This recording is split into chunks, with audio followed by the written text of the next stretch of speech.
The NeuroCoach program is essentially a cognitive remediation program.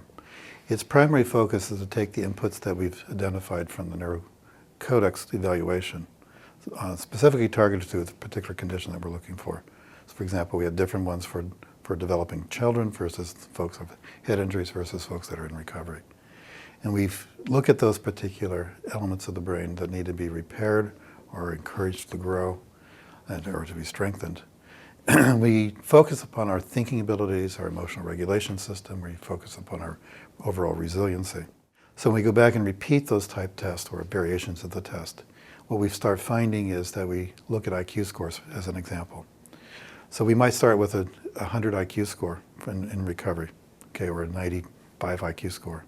So it's right there in the cusp of being within normal. 100's normal, but not necessarily for that individual, you know. So at the end of their treatment program, we typically see, somewhere between a 15 to 20 point increase. In some folks, even more. What does that do for the person? It changes their world. It changes their ability to perform.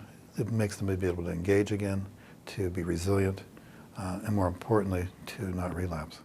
As I may have mentioned before, one of the areas in the brain that tends to be affected by virtually all substances, okay, is the fact that it affects the executive function or your decision-making process, i.e. our judgments. Not just our personality pieces, but our primary judgments in the moment.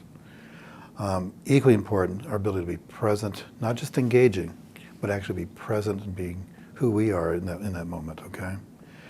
Ironically, virtually all substance misuse basically affects that ability to be there. And one of the things we've measured, we found that most of those folks are not consciously aware.